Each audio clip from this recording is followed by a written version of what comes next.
Eu vou fazer uma leitura de um texto sobre o PNE, o Plano Nacional de Educação, elaborado aqui pela Campanha Nacional de Direito à Educação. Como sabem, a campanha é integrada por inúmeras entidades, centenas de entidades, e a Undime é uma das parceiras desde o início da campanha nacional pelo direito à educação. Esse texto foi elaborado em comum acordo. Texto geral do PNE aprovado, mas luta não acabou. Na próxima semana, deputados voltarão a analisar o tema, garantir a manutenção da estratégia 2010 a estratégia 20.10 e suprimir o parágrafo 5º do artigo 5º do texto principal é fundamental para que as metas do plano sejam efetivamente executadas na próxima década. Esse texto foi elaborado após a aprovação pela comissão especial que tratou da matéria. Então, nesta quarta-feira, 28 de maio, após intensa mobilização da sociedade civil, o plenário da Câmara dos Deputados aprovou o texto base do projeto de lei 8.035/2010, que trata do PNE, Plano Nacional de Educação.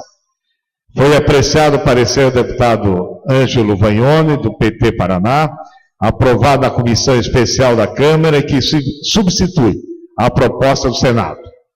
Contudo, os pontos mais polêmicos do texto serão analisados na próxima semana, portanto, nesta, e o grande desafio será garantir, na próxima semana mesmo, né? Segunda-feira começa a aprovação, né?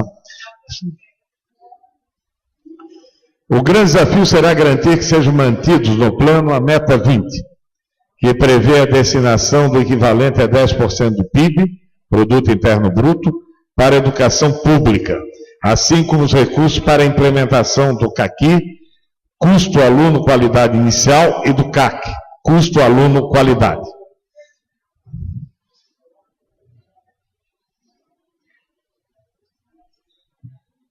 Que ficaram para a semana que vem. Para a próxima segunda-feira são esses dois destaques, já que o plano foi aprovado no relatório final, com exceção desses dois pontos, que são pontos vitais para a efetiva implementação do plano. Era grande a expectativa para que a tramitação do projeto de lei fosse finalizada hoje, no caso ontem. Entretanto, foi longo o percurso para que a votação acontecesse. A ordem do dia começou trancada pelas medidas provisórias 634 e 638, que foram alteradas no Senado na noite anterior. Para reverter o quadro e incluir o PNE na pauta, parlamentares e representantes da sociedade civil se mobilizaram. A primeira vitória foi na Comissão de Constituição, Justiça e Cidadania. Sob pressão de deputados e representantes de diversas entidades ligadas à educação, foi aprovado em tempo recorde o parecer da deputada Maria do Rosário, PT Rio Grande do Sul, que acatou a questão de ordem 401/2014, apresentado pelo deputado Glauber Braga, do PSD Rio de Janeiro. Prevaleceu o entendimento de que o PNE, assim como os planos plurianuais, não deve ser submetido ao trancamento da pauta por conta das medidas provisórias. Com a aprovação da CCJC, o passo seguinte foi negociar, junto ao presidente da Casa, o deputado Henrique Eduardo Alves, PMDB Rio Grande do Norte, a inclusão do projeto na pauta. O parlamentar já havia se comprometido na semana passada a colocar o texto como primeiro item de discussão do dia. Participaram da negociação representantes da ANPED, Associação Nacional de Pós-Graduação em Pesquisa em Educação, Campanha Nacional pelo Direito à Educação, Fórum Nacional de Educação, CONFENEM, Confederação Nacional dos Estabelecimentos de Ensino, CONTE, Confederação Nacional dos Trabalhadores em Estabelecimentos de Ensino, CUT, Central Única dos Trabalhadores, União Nacional dos Estudantes, além dos deputados Alessandro Molon, PT Rio de Janeiro, Arthur Bruno, PT Ceará, Fátima Bezerra, PT Rio Grande do Norte, Margarida Salomão, PT Minas Gerais e Paulo Rubens Santiago, PDT Pernambuco. O grupo saiu da sala da presidência com o compromisso de que a votação no PNE ocorreria em sessão extraordinária logo após a aprovação das duas MPs. Por volta das 19 horas, os deputados começaram a discutir o plano. Travou-se então uma ampla negociação. Alguns parlamentares defendiam a votação integral do texto por aclamação. Sem conseguir consenso para a votação dos destaques, pontos polêmicos que podem alterar o teor do projeto, o deputado Henrique Eduardo Alves propôs a votação do texto geral e se comprometeu em colocar os destaques na pauta da próxima semana, respeitando o entendimento da CCJC de que a matéria não poderá ser preterida para apreciação das MPs. Com isso, o texto geral do PNE foi aprovado por unanimidade. Vencemos a lógica das MPs. Agora faltam os destaques. Ainda tem chão e é preciso manter a pressão, analisa Daniel Cara, coordenador geral da campanha. Todas as escolas brasileiras tenham asseguradas as condições de infraestrutura de trabalho e de remuneração justa aos educadores. O deputado Gastão Vieira, PMDB Maranhão, tem se mostrado favorável a incluir o destaque pela retirada da estratégia 20.10. Caso a proposta seja aprovada pelos demais parlamentares, a decisão representará uma perda de 37 bilhões para a educação pública, de acordo com a estimativa da FINEDUCA, Associação Nacional de Pesquisadores em Financiamento da Educação. Se for mantida, União, Estados e municípios passarão a investir cerca de 2% do PIB em educação, cada um. Isso representará maior equilíbrio entre os esforços empenhados pelos entes federados. Atualmente, o governo federal é o que menos investe na área, 1% do PIB, segundo dados de 2012 do INEP, Instituto Nacional de Estudos e Pesquisas Educacionais, Anísio Teixeira. Durante a votação, a deputada professora Dorinha Rezende Seabra, DEM, Tocantins, defendeu o CAQUI e a manutenção da estratégia 20.10 no projeto de lei. O PNE só vai se concretizar se houver mais dinheiro, argumentou. Favorável à manutenção desse dispositivo, o deputado Ivan Valente, do PSOL São Paulo, pediu que a União divida o bolo. A responsabilidade não pode ficar só por conta dos estados e municípios. Outro ponto polêmico é o artigo 5º do parágrafo 5º do texto PNE. O dispositivo permite contabilizar os recursos das parcerias público-privadas no FIES, Fundo de Financiamento Estudantil, ProUni, Programa Universidade para Todos, e Pronatec, Programa Nacional de Acesso ao Ensino Técnico e Emprego, como investimento público em educação. A medida esvazia a meta 20 de financiamento e, caso esse trecho não seja suprimido, estima-se que o investimento público em educação pública não passe de 8% do PIB. Assim, como o deputado do PSOL, o presidente da Comissão de Educação, Paulo Rubens Santiago, PDT Pernambuco, se comprometeu a apresentar destaque para garantir que os 10% do PIB sejam focados na educação pública, das creches à pós-graduação. Não abrimos mão disso, afirmou o parlamentar. O parlamentar reconheceu ainda a importância da mobilização da sociedade civil, em especial da campanha, para a inclusão do PNE na pauta e também para o aperfeiçoamento do projeto de lei. Para entrar em vigor, os deputados precisam aprovar os destaques do projeto. Em seguida, o PNE seguirá para a sanção presidencial. Portanto, este é um resumo da tramitação que se encontra o Plano Nacional de Educação, e como nós acabamos de ler, ainda faltam pontos essenciais, não são meros destaques, são destaques fundamentais para que nós possamos garantir 10% do PIB em educação pública. E não é aqui nenhum preconceito com o investimento na educação privada, particular. Mas, na realidade, a educação pública é a responsável pela educação básica. Mais de 90% da educação básica, temos toda a responsabilidade da ampliação da educação infantil e também do ensino médio e também da universidade pública. Eu, particularmente, acredito que será um grande avanço 10% do PIB em educação pública.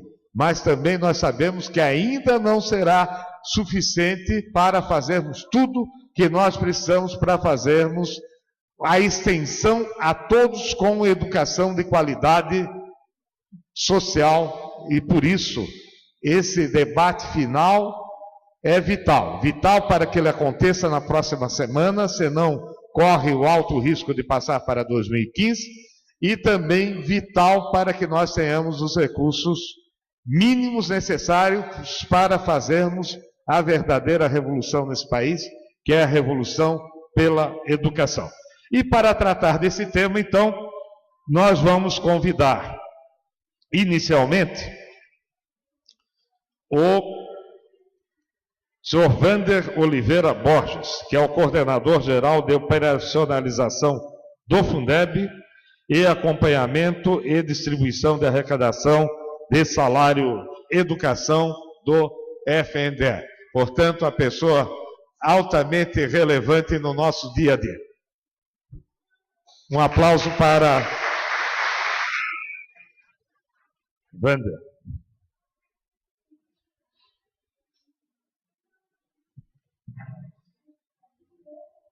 Prazer, por favor. Vander é economista e mestre em educação na área de políticas públicas e gestão educacional. No FNDE já exerceu os cargos de direção nas áreas de estudos e captação de recursos, planejamento, orçamento e administração, tendo sido diretor de operações. Atuou na criação e implantação de programas de financiamento na educação, dentre eles o programa Dinheiro Direto na Escola, tão caro para todas as nossas escolas e agora com extensão também para a educação infantil e ensino médio, né? O Programa Nacional de Transporte Escolar e o Programa de Apoio Tecnológico.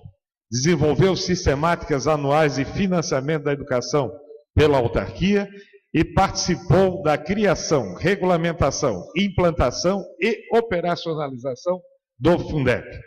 Atuou na Secretaria de Educação Básica do MEC como coordenador geral e diretor substituto do Departamento de Desenvolvimento de Políticas e Financiamento da Educação Básica e atualmente encontra-se desempenhando a função de coordenador geral de operacionalização do Fundeb no FNDE. Portanto, é a pessoa com vastíssima experiência para nos falar sobre este tema, e ele terá 30 minutos e depois 15 minutos para debate, uma vez que estamos um pouco distantes do aeroporto e o helicóptero da Undime sofreu uma pane e não poderemos levá-lo diretamente lá, por isso ele terá que sair logo em seguida. Então damos a palavra ao Vander, e é uma grande satisfação recebê-lo aqui em Florianópolis para essa mesa, já que a Undime, que congrega todos os dirigentes, em primeiro lugar, tem que prover os meios para que a educação se faça nas nossas unidades educacionais com qualidade, mas sem recursos financeiros, isso não acontece. Vander, com a palavra.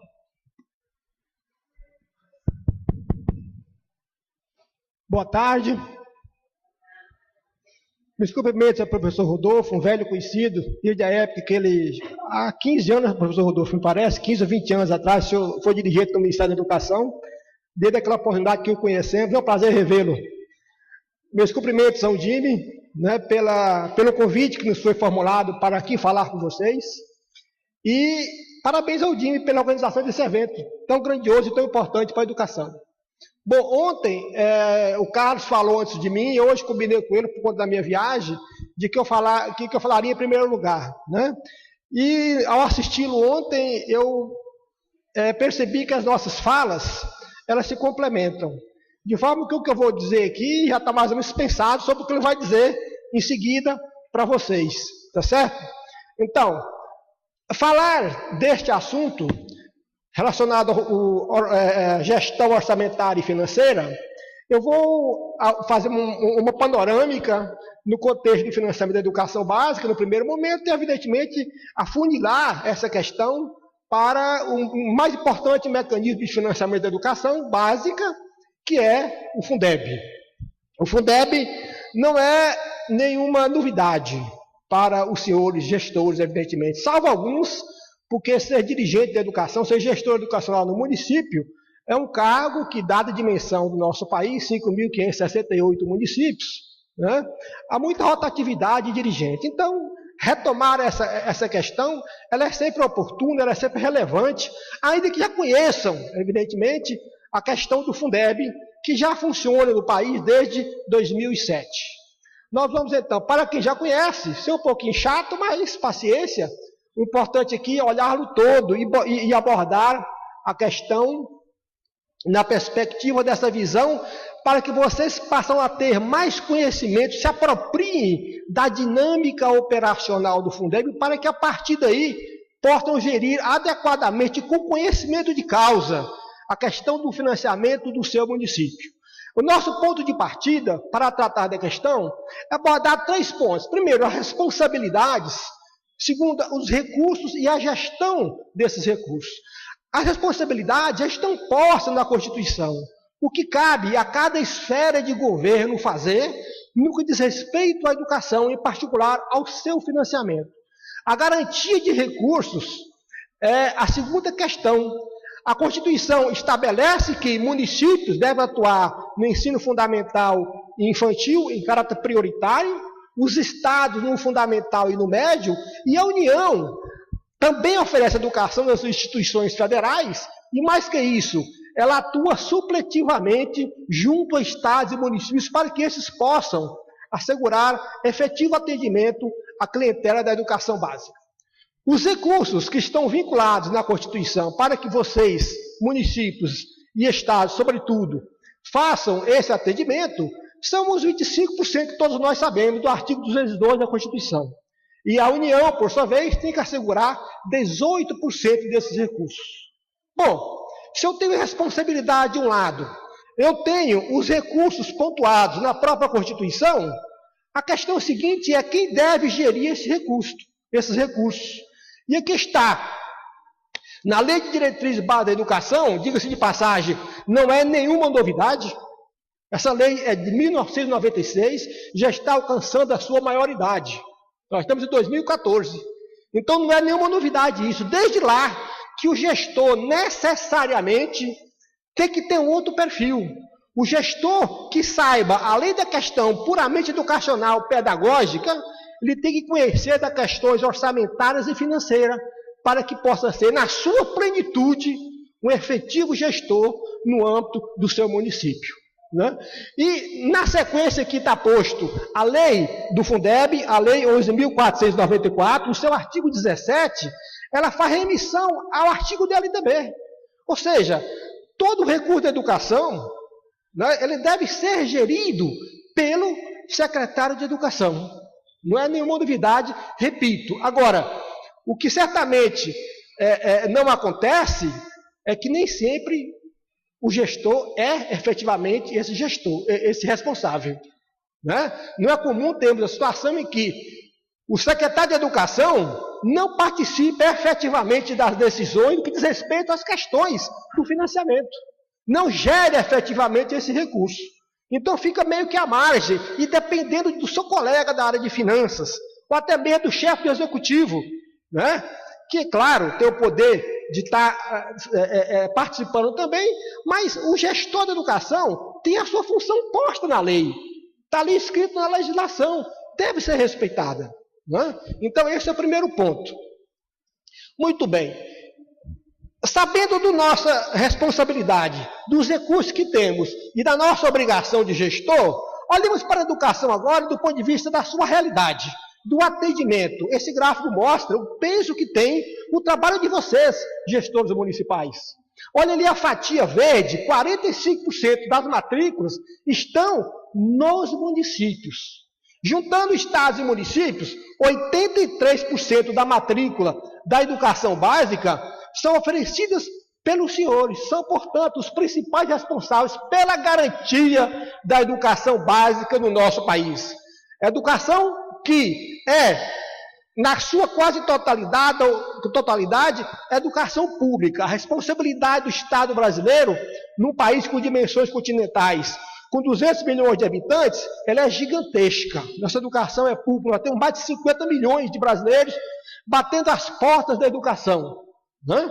Enquanto em outros países nós temos uma demanda de aproximadamente 15% dos seus habitantes demandando educação, no nosso país, mais ou menos uns 30% de brasileiros são alunos, que vai aí da educação infantil ao ensino superior. Então, é uma responsabilidade gigantesca oferecer o atendimento a essa clientela. Muito bem. Os recursos, olhando agora para os números, já que temos a responsabilidade posta na legislação, o que isso implica? Enquanto que isso dá? Isso soma. Ali tem uma aproximação de dados de 2013. Não são dados oficiais, mas é uma ordem de grandeza. A partir da vinculação constitucional, os 25% que estão postos na Constituição, estados e municípios, os 18% da União e mais o salário educação, que é uma contribuição social que também é vinculado à educação básica. Juntando esses recursos vinculados e somando, dá mais ou menos 209 bilhões de reais. Repito, é uma aproximação, né? Para que tenhamos essa visão de grandeza dessa responsabilidade. Bom, afunilando mais o financiamento para a questão do Fundeb, temos ali em cima o peso que tem o Fundeb nesse financiamento, a partir daqueles números que eu acabei de mostrar. Veja aquela fatia cor amarela lá daquela pizza superior, onde vocês observam lá que 56% do financiamento são recursos do Fundeb. A outra parte, em azul, são outros recursos. Afunilando mais ainda a questão, saindo da educação geral e indo para a educação básica de forma particular, observe que o Fundeb passa aqui a ter uma representação de 70% do financiamento. Juntando as duas partes, Fundeb e salário e educação estão aqui, ó, nessa terceira pizza. Observe que ela já vai para aproximadamente 80%. Então, senhores e senhoras, quando eu falo de financiamento da educação básica, eu tenho que falar necessariamente se eu sou um gestor, se eu sou um técnico que trabalha no governo federal, no estadual, no municipal, na educação, eu tenho que conhecer alguma coisa disso aqui. Porque, de uma forma ou de outra, somos indagados e questionados a respeito dessa questão relacionada à aplicação correta do recurso do Fundeb, do recurso do salário da educação, que são as principais fontes de financiamento, repito, da educação básica do nosso país. Estão aqui os números demonstrando essa importância, essa relevância. Por isso, repito, é sempre importante estarmos atualizando quanto a essas questões do financiamento da educação básica. Resumindo a questão do financiamento numa representação, isso aqui eu gosto muito de utilizar. Toda fala que eu falo, que eu vou trazer para técnicos e dirigentes, eu procuro mostrar isso aqui. Isso aqui é uma síntese daquilo que é o financiamento da educação brasileira, a partir do que eu acabei de mostrar da Constituição e da Lei de Diretriz Básica da Educação. Olha a ponto de partida nosso, 25% de estados e municípios. Dividimos aqui em 2 grupos de tributos. Por que 2 grupos? Porque tem tratamento diferente. Um grupo vai formar o Fundeb. Dos 25%, 20% vem para cá, formar o Fundeb. 5% fica fora. Isso que forma o Fundeb é redistribuído com base no número de alunos e vai financiar a educação básica, estados e municípios. A outra parte continua vinculada à educação básica diretamente, passando por fora do Fundeb.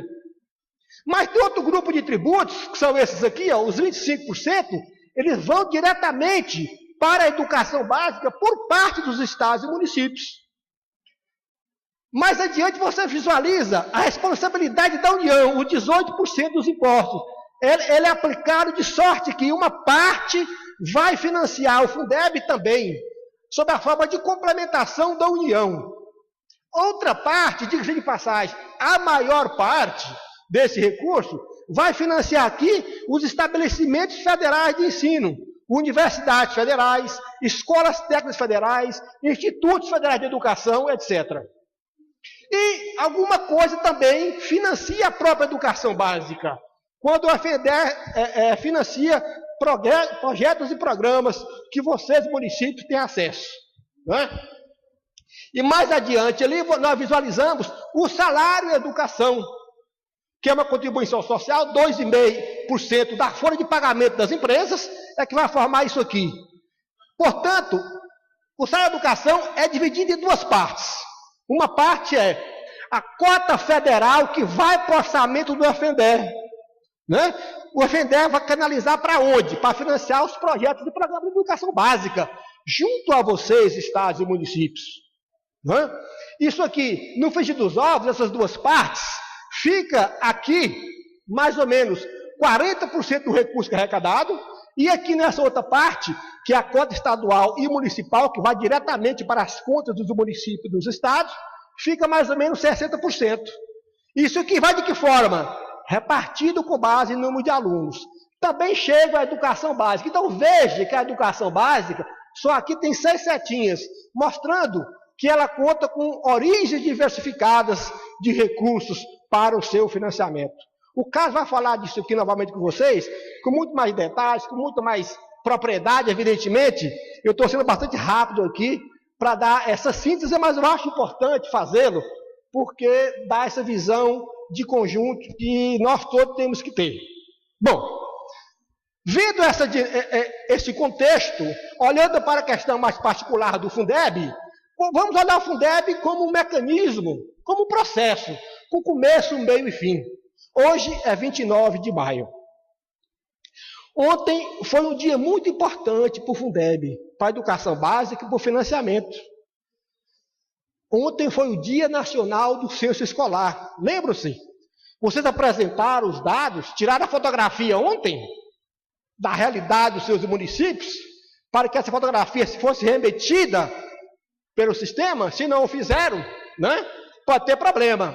É o mais importante providência no contexto da educação para iniciar o processo de financiamento no ano seguinte. O primeiro passo, o mais relevante, é um censo escolar fidedigno, que corresponda à realidade do município.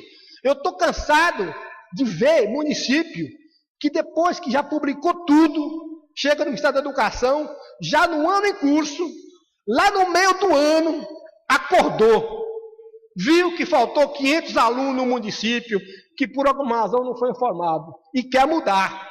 Eu não tenho instrumento legal para fazer isso. Atentem, gestores. Eu não tenho instrumento legal para fazer isso. Eu não posso mudar no decorrer do exercício a base legal do censo para poder contornar uma ou outra questão isolada de um município. Não posso. Saibam disso, não é uma vontade nossa, é que não há permissão legal para isso.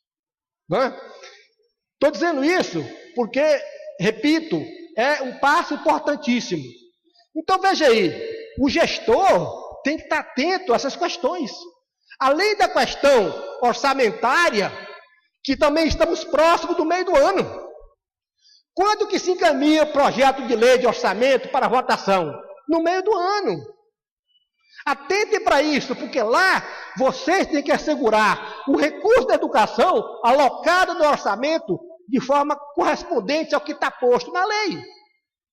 E quando eu falo de Fundeb, você tem que assegurar as vinculações que o Fundeb impõe, aplicação mínima no magistério e outras ações de financiamento da educação básica.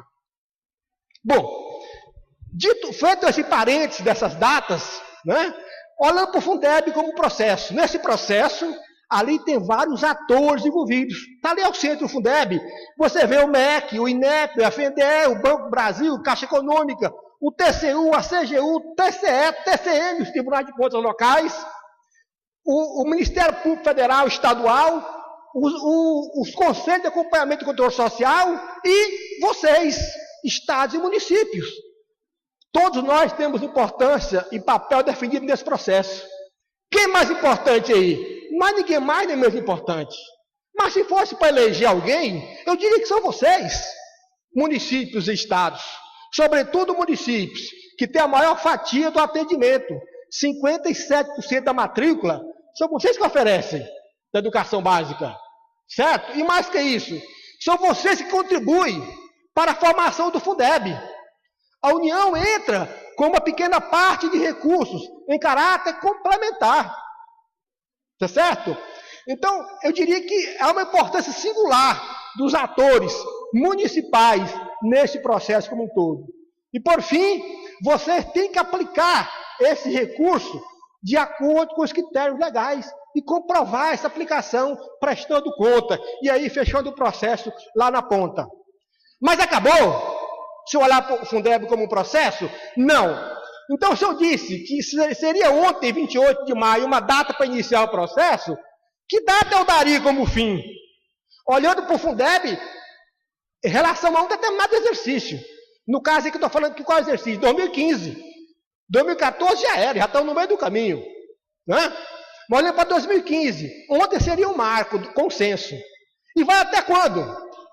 Até quando você prestou conta no final do ano, as contas anuais do seu Tribunal de Contas, e até abril, quando eu faço o ajuste de contas do Fundeb do ano que passou, em abril do ano seguinte. E alguns municípios recebem algum recurso nessa época, por conta desse ajuste. Então começa no mês de maio, e vai até maio, praticamente, final de abril do ano seguinte. Estejam atentos a esse processo e a essas responsabilidades, no que diz respeito, isso sem falar no preenchimento do CIOP. Aliás, lembrei em boa hora. Eu saí de Brasília ontem e olhei como é que estava o fornecimento de dados do CIOP dos municípios. Você sabe quanto é que está? 70% apenas dos municípios informaram o CIOP. A data é final de abril. Final de abril.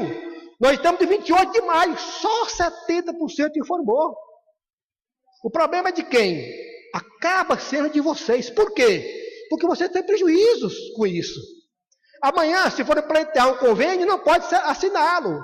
Porque estão com o nome no calque. Por conta de não ter preenchido. Atendem gestores. Vocês, gestores, são responsáveis por essas informações. São vocês que recebem as senhas de acesso à alimentação do sistema. Como vocês recebem a senha de acesso e alimentação também de outros sistemas, como é o sistema de cadastro de conselho do Fundeb também. Então, veja, eu estava falando de responsabilidades. Veja quantas ações e prazos delineados na legislação que vocês têm que conhecer, e mais que conhecer, tem que tomar a iniciativa de observar. Não é isso? Mas prosseguindo aqui atribuições nossas, eu vou ser um pouco... passar um pouco por cima, porque acho que não vale muito a pena, apenas dizer que os conselhos participam desse processo. Eles estão nas pontas. Vocês, gestores, pela lei também, devem oferecer ao conselho um apoio para que ele funcione adequadamente. Ele tem funções não só em relação ao Fundeb. O papel do conselho vai além da questão do Fundeb, que é a sua principal função. Mas ele tem que monitorar, acompanhar a questão orçamentária do município, se foi feito o orçamento, do censo escolar, não é? E mais, que também examinar as contas do programa de transporte escolar, do programa de apoio à rede física, de recuperação da rede física pública, do educação infantil e, por fim, das ações do par. Então é importante que haja essa harmonia, esse entendimento, essa convivência, gestão municipal e controle social, para que cada um no teu galho, digamos assim, possa efetivamente exercer a sua responsabilidade, a sua função dentro deste processo. Aqui é a legislação do Fundeb, aqui são as matrículas. Eu vou passar por cima, que são dados só complementares. Aqui tem a composição do Fundeb. De onde que vem o recurso do Fundeb? A maior parte é do ICMS, parte marrom. Vem a parte vermelha, que é Fundo de Participação dos Estados, e depois a FPM, e aqui a parte verde, 8,3% é recurso federal. Recurso federal. Então, veja, voltando à questão, vocês são principais contribuintes para a formação do Fundeb. A União coloca só uma pequena parte, aquela parte de cor verde que está ali colocada na pizza. Essa outra planilha nos dá as diferenciações de valor por aluno ano. São 19 segmentos que a lei estabeleceu para tratamento do Fundeb. Né? Cada valor, cada aluno é considerado com um valor diferenciado em recursos. Porque a educação básica tem cursos diferentes de acordo com o segmento que está sendo atendido. E isso, então, é para observar essa questão. Você tem definido no Fundeb o valor mínimo nacional, no caso aqui, esse ano é R$ 2.285. Valor esse que não cai do céu. Alguém pode dizer, de onde é que vem isso? Da cartola? Vem de 4 variáveis fundamentais, que são os esteios do Fundeb. Primeira variável, os 20% de estados e municípios. Segunda variável, número de alunos, censo escolar. Terceira variável, os fatores de ponderação que eu acabei de falar. E a quarta variável, o recurso federal que entra no Fundeb. São essas 4. A partir dessas 4 variáveis, que são dados com perspectiva anual, é que eu calculo o valor mínimo. Portanto, esse valor mínimo aqui é o fruto do cálculo feito para o ano de 2014. Não é um dado aleatório e tampouco um dado que é puxado da cartola. Agora, esse gráfico eu gosto muito dele, em particular, porque ele me permite mostrar para vocês a diferença que há, primeiro, entre as unidades do nosso país. Olha aqui essas partes em azul, que é valor por aluno ano em cada estado. Eu coloquei do maior para o menor, em ordem decrescente. O maior per capita do Brasil está aqui, ó, R$ 3.927. Roraima. E o menor, 1.253. Está aqui nesse ponto, ó, essa parte azul. Então, essa é a distância do mais pobre e do mais rico. Seria mais ou menos 1/3, teria capacidade do município do Maranhão, comparado aos municípios de Roraima. Esse é o nosso país tão desigual que todos nós sabemos e conhecemos. Na educação não é diferente. O que o Fundeb faz? Minimiza, reduz essa grande diferença. E aí, então, o efeito do Fundeb é, trabalhando com o valor mínimo nacional, no caso, seria aqui essa coluna verde, ó, o valor que eu acabei de falar, que não cai do céu, R$ 2.285, ele é o meu divisor de águas. Essa linhazinha que está aqui no topo da linha verde, ó, me mostra quem está acima e quem está abaixo dessa linha. Quem está acima, abaixo do valor mínimo nacional. Esses aqui são os estados que estão abaixo. Né? Então, todos esses aqui, ó, Rio Grande do Norte, Paraíba, Pernambuco, Piauí, Alagoas, Amazonas, Ceará, Bahia, Pará, Maranhão. Nordeste e Norte, os estados mais pobres do Brasil, são os menores per capita. Por isso, há necessidade de aportar recurso federal para o Fundeb nesses estados. E cada um recebe um valor diferente. Aqui, por exemplo, o Maranhão recebe por aluno R$ 1.031 a mais. Porque se não tivesse esse aporte federal, ele só contaria com 1.200. Junta esse 1.200 com mais 1.000 que nós mandamos, federal, é que ele chega no nível de R$ 2.285. Já o Rio Grande do Norte, eu tenho que colocar aqui algo tão pequeno que não está me aparecendo aqui. A Paraíba, R$ 63. Então veja, a União só coloca recurso em alguns estados e de forma diferenciada, de acordo com a realidade e a distância que ele está do mínimo nacional. É assim que acontece a dinâmica. Por isso que, quando eu faço o ajuste de contas do Fundeb no mês de abril do ano seguinte já, igual vocês receberam nas contas agora no final de abril, um valor lá de ajuste Fundeb 2013, só quem recebe são os gestores que estão aqui, ó, nesses entes governamentais, os municípios e os estados dessas unidades federadas aqui, ó. Os que estão para cá não recebem, porque não participam do recurso federal, não recebem recurso federal. E mais ainda, além desse ajuste, vocês também recebem junto, tem recebido junto com esse repasse que acontece no mês de abril do ano seguinte, um outro valor, junto com o ajuste. Que valor é esse? Para garantia do piso. Que também, quem é que recebe esse recurso? Também são as unidades localizadas também nessas UFs aqui, que estão abaixo do valor mínimo. É por isso que eu acho esse gráfico interessante, porque ele me permite mostrar que tem tratamentos diferenciados em função da dinâmica legal e operacional que o Fundeb estabelece. Não é? Santa Catarina, por exemplo, aqui onde nós estamos, está aqui no meio do caminho, ó, Santa Catarina, tá? Um valor de R$ 2.700 e poucos reais. Então essa é a dinâmica do Fundeb. Ele equaliza, assegurando um valor único por aluno a todos os entes localizados naquela unidade federada, sendo que alguns deles entra recurso federal. Muito bem, o meu tempo já está ali quase no limite. Eu vou falar um pouco aqui agora do efeito. O efeito que o Fundeb promove com essa dinâmica redistributiva. É uma política redistributiva. Né? E tem algum paralelo? Mais ou menos. O salário da educação. O salário da educação também tem uma componente redistributiva importantíssima. Por quê? Porque, como eu disse lá atrás, eu divido o salário da educação em cotas. Federal e estadual e municipal. A estadual e municipal, essa chega no município e no estado de acordo com as matrículas da educação básica e de acordo também com aquilo que é arrecadado no próprio estado. Então, se eu gerei em Santa Catarina um montante de recurso X, eu pego a parte da cota desse montante e distribuo entre o município de Santa Catarina e o estado também.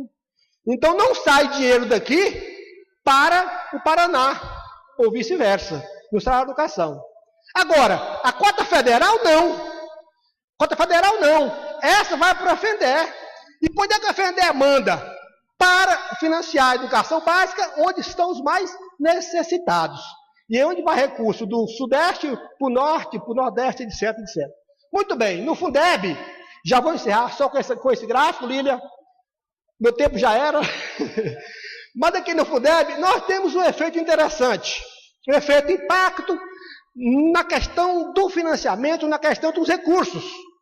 Que efeito é este? Olhando para a esfera estadual e municipal, nesse gráfico aqui, nessa parte final do gráfico, que tem 2013, 2014, 2013 e 2012. Vamos olhar para o último aqui, que é o ano corrente, 2013.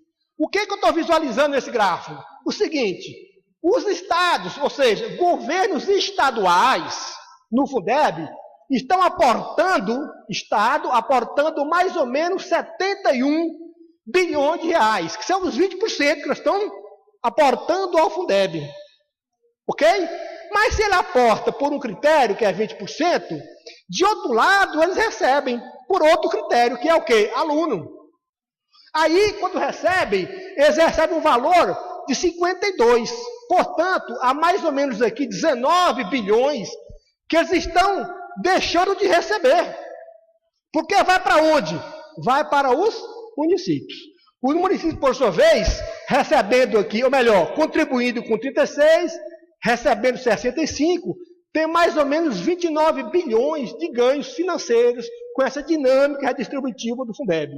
Então, juntando os dois, Fundeb de estados e municípios, eu teria aqui mais ou menos uma perspectiva de 2014 de 107 bilhões de estados contribuindo junto com os municípios, a União colocando aqui quase 10 bilhões e aqui totalizando mais ou menos 117 bilhões de previsão de Fundeb para 2014.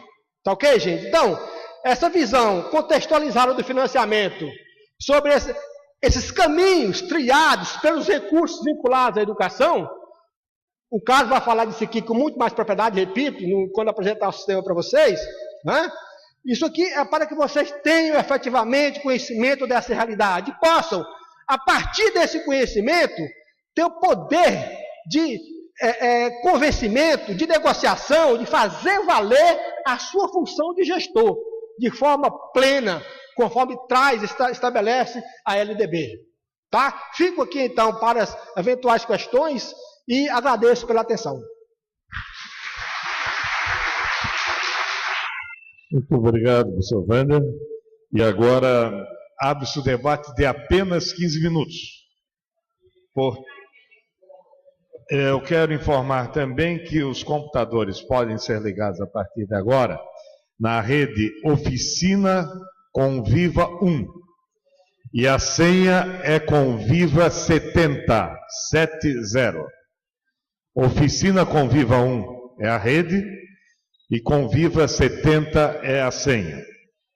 Para o debate, as pessoas podem apresentar o crachá aqui à mesa, no máximo 3 minutos. Dados que o tempo é muito curto, se puderem fazer uma observação a mais objetiva possível, nós agradecemos. E também pode ser por escrito, encaminhando à mesa.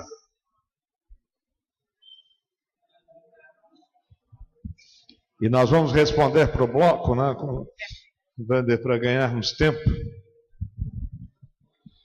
Professor, primeiro, parabéns pelas brilhantes palavras. Sou Gervásio de Branquinha, Alagoas. Como o senhor bem explicou, a verba do Fundeb, ela é formada por recursos do município, do estado e da União. Eu quero saber por que é que nós sofremos fiscalização dos órgãos federais e não dos órgãos municipais e dos órgãos estaduais, quando a maior parte do recurso do Fundeb é destinado do estado e do município, e não da União. Aí eu queria saber por que é que nós recebemos fiscalização da União Federal e não dos tribunais dos estados ou tribunais municipais. Eu peço que cada um que for se manifestar indique a sua origem, qual o município que representa. Professor, Francisco Mendes, de Aracati, do estado do Ceará. Eu queria só uma pergunta. Hoje, a única coisa que a gente ouve em tudo quanto é canto é o seguinte: mais recursos para a educação. Muito bem.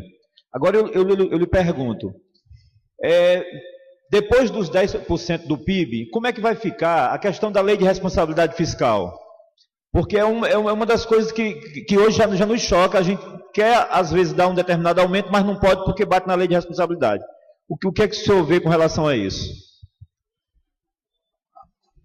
Há uma pergunta aqui na mesa. O MEC deveria fiscalizar melhor os gastos com QSE, pois há municípios em que o prefeito não usa um centavo do QSE com a educação. Próximo. Sim, próximo. Boa tarde, eu sou Janet Thomas, de Londrina, Paraná. Na exposição do senhor, o senhor mostrou o que é recurso do Fundeb e é o recurso federal. Eu tenho duas grandes preocupações. É a distribuição do recurso do Fundeb entre municípios e estados. Porque o custo maior está no município pela média de número de alunos por professores que nós temos na educação infantil e no Fundamental 1. Então, na mudança de Fundef para Fundeb, nós, municípios, nos empobrecemos bastante.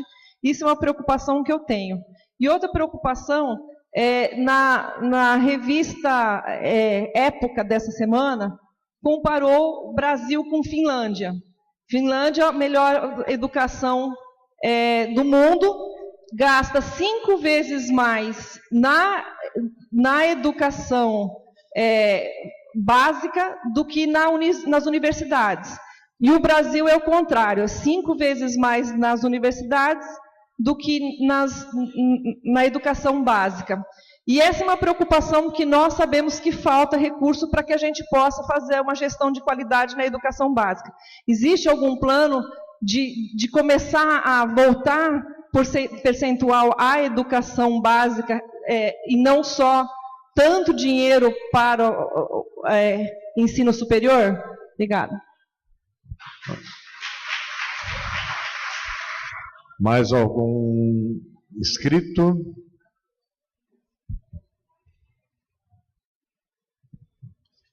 Boa tarde, meu nome é Márcia, sou do município de Mogi Mirim, do estado de São Paulo.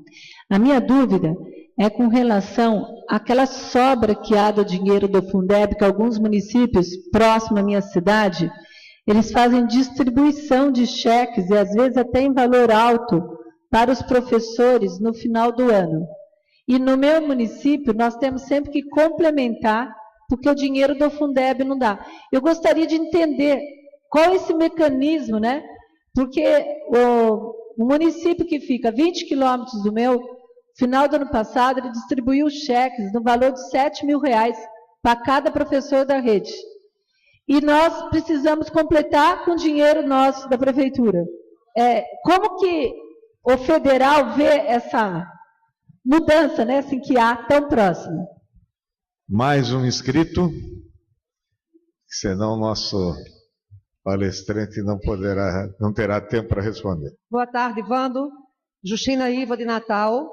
Eu gostaria de colocar uma questão aqui para reflexão nossa, dos entes municipais, por quanto está comprovado por estudos feitos, inclusive naquele estudo da campanha, a qualidade custo-aluno, não é?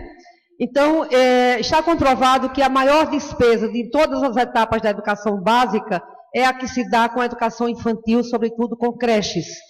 E porque, quando se define o valor da per capita aluno, acaba que, desde que criado o Fundeb, a maior fatia é aquela do ensino médio. O ensino médio tem 1,30 e a educação infantil, a partir deste ano, 1,0.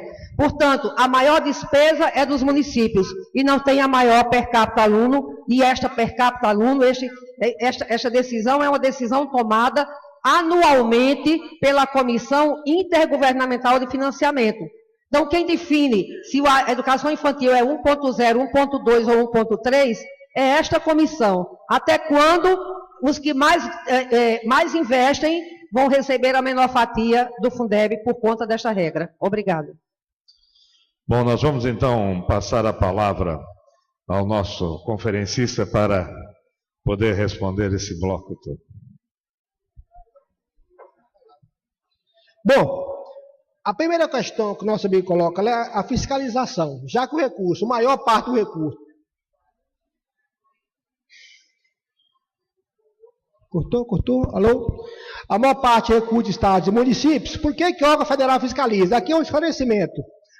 Realmente, uma parte de estados e municípios, mas os órgãos federais, no caso TCU, CGU, principalmente, né, eles fiscalizam onde há recurso federal. Aqui, por exemplo, em Santa Catarina é diferente. Aqui eles não fiscalizam. Mas se a gente está falando do Pará, do Piauí, do Maranhão e outros estados, lá sim, eles têm o poder de fazer. Agora, o que diferencia? Vamos imaginar o TCU e o TCE. O TCU não vai fiscalizar de forma rotineira e habitual, como faz o TCE. O TCE tem uma função de controle externo que ele tem que observar todos os aspectos, todos os detalhes relacionados à execução do recurso, né? O TCU não faz isso. O TCU fica numa ação mais, digamos, questões mais agregadas, de maior dimensão, ou importância, ou relevância, que ele entende que deve participar. Embora tenha a prerrogativa de atuar, mas ele não atua de forma corriqueira ou, digamos assim, rotineira, como deve ser feito os órgãos de controle. Então, há uma atuação diferenciada por conta da composição do Fundeb em cada realidade. Segunda questão do Francisco de Aracati, no Ceará, se com mais recursos agora, e como fica a questão da lei de responsabilidade fiscal? Ora, a lei de responsabilidade fiscal, ao atribuir aqueles limites a ser observados, sobretudo com relação a gasto com o pessoal, não é isso? Eu tenho certeza que essa é a preocupação maior do nosso amigo Francisco, ela o faz independentemente do montante de recurso que é gerido, aplicado por um ente governamental, A, B ou C. Nós sabemos que esses montantes são diferentes. Há municípios com a capacidade de financiamento muito maior, embora tenha passado pela redistribuição via Fundeb, conforme eu expliquei, mas ainda assim ele conta com uma capacidade diferenciada, comparado a outros municípios. Então, a lei não está se apoiando no valor em si, independente do montante que é aplicado, a obrigação está posta para todos os entes governamentais. É lógico que cada realidade é uma realidade, não há a menor dúvida, mas não é só associada a recurso. Essa realidade se diferencia quanto a recurso, mas se diferencia também quanto a outros aspectos. Por exemplo, a força de trabalho empregada, a quantidade de magistério que é considerado o pagamento com aquele recurso, a relação professor-aluno, e por aí vai. Até mesmo a questão territorial influencia. Porque se tem um município muito grande, com poucos alunos, em pequenas escolas rurais, isso encarece o transporte escolar, já outro é diferente. Então, cada um é cada um. E a lei estabelece regra para todos eles. Sobre a outra questão, que o nosso colega não deixou o nome, se o MEC fiscaliza, por que o MEC não fiscaliza a cota ou salário da educação? Ora, quando eu falo de salário da educação, cota estadual e municipal, são recursos pertencentes aos municípios e aos estados, por força de mandamento legal.